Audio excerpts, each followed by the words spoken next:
Bismillahirrahmanirrahim. Assalamualaikum warahmatullahi wabarakatuh. Perkenalkan, nama saya Farozi Mustafa, NPM 2021020374 dari Prodi Hukum Tata Negara semester 4 kelas F. Di sini saya akan menjelaskan tentang sifat dan karakteristik hukum Islam. Sempurna artinya utuh, lengkap segalanya. Kesempurnaan hukum Islam dalam kurung syariat dapat dilihat dengan diturunkannya syariat Islam dalam bentuk yang umum dan mengglobal permasalahannya, kecuali hal-hal yang bersifat langgang. Nas memuat prinsip-prinsip hukum terperinci, konkret dan teknis. Misalnya masalah peribadatan, perkawinan, perceraian, dan warisan diterangkan secara terperinci.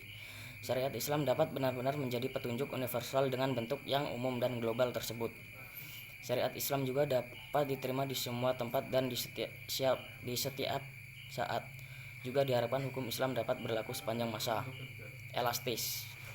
Sifat dan karakteristik hukum Islam yang kedua yakni elastis, mudah diubah bentuknya dan mudah kembali ke bentuk asal, lentur dan luas.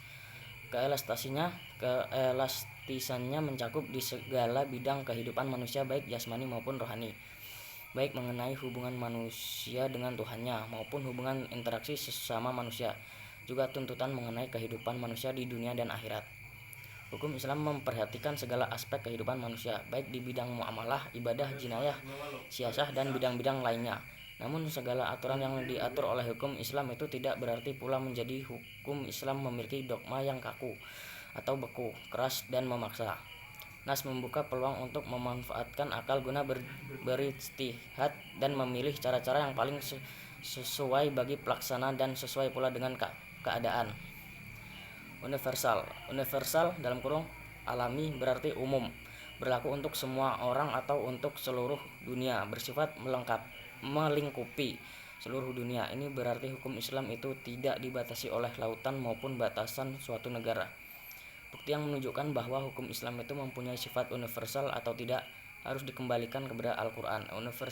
Universal hukum Islam ini dinyatakan oleh Al-Quran sendiri yang berbunyi, dan tidaklah kami dalam kurung Allah mengutus kamu Muhammad melainkan untuk menjadi rahmat bagi semesta alam. Quran surat Al-Anbiya ayat 107.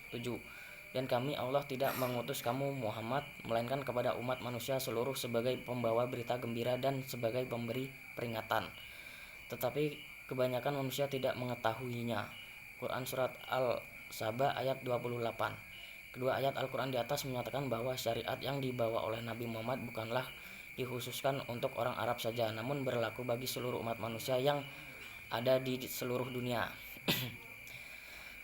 Selanjutnya dinamis. Dinamis dalam KBBI dijelaskan makna dari kata dinamis adalah penuh semangat dan tenaga sehingga cepat bergerak dan mudah menyesuaikan diri dalam keadaan dan sebagainya. Kedinamisan hukum Islam terletak pada dasar-dasar yang menjadi dasar dan tiang pokok bagi hukum. Dasar-dasar pokok-pokok itulah yang menjadi sumbu kekuatan, kelemahan, kemudahan, dan kesukaran dalam menetapkan hukum Islam sesuai dengan tabiat manusia yang tidak menyukai beban yang membatasi kemerdekaannya, sehingga manusia memperhatikan beban hukum Islam dengan sangat hati-hati. Manusia tidak akan bergerak untuk mengikuti perintah jika perintah itu tidak dapat menawan hatinya atau mempunyai daya dinamika. Syariat Islam dapat menarik manusia dengan amat cepat dan manusia bisa menerimanya dengan ketetapan hati, karena Islam menghadapkan pembicaraannya kepada akal dan mendesak manusia bergerak dan berusaha serta memenuhi kehendak fitrah yang sejahtera. Sebagaimana hukum Islam menuju kepada toleransi, persamaan, kemerdekaan, menyuruh untuk berbuat ma'ruf dan mencegah munkar.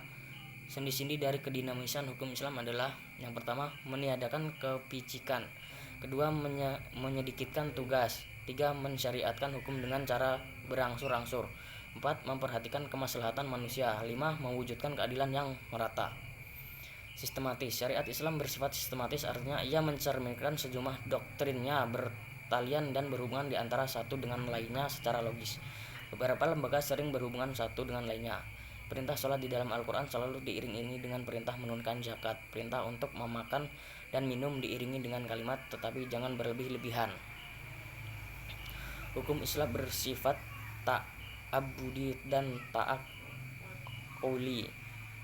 Al-Syatibi menyatakan bahwa ta'abudi adalah sesuatu di mana tujuan hukum dalam melembagakan hukum untuk membebaskan mukallaf dari perintah-perintah hawa nafsunya, agar dia menjadi hamba Tuhan dengan sukarela, ikhtiaran, sebagaimana dia juga hamba Tuhan secara alamiah, idhiraran, secara terpaksa.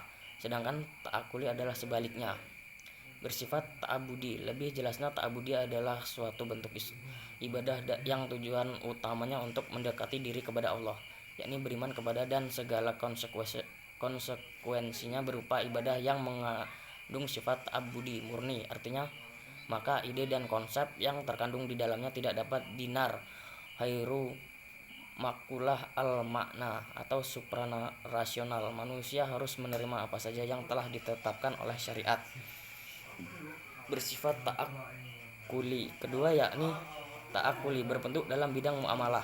Ta'akuli ini bersifat duniawi yang maknanya dapat dipahami oleh nalar makulah al-makna atau rasional, maka manusia dapat melakukannya dengan bantuan nalar dan pemikiran manusia. Ilat dari muamalah yang bersifat ta'akuli dapat dirasionalkan dengan melihat ada maslahat atau mudarat terkandung di dalamnya. Sesuatu dilarang karena ada kemudaratan di dalamnya, dan diperintahkan karena ada maslahat di dalamnya. Sekian dan terima kasih. Wassalamualaikum warahmatullahi wabarakatuh.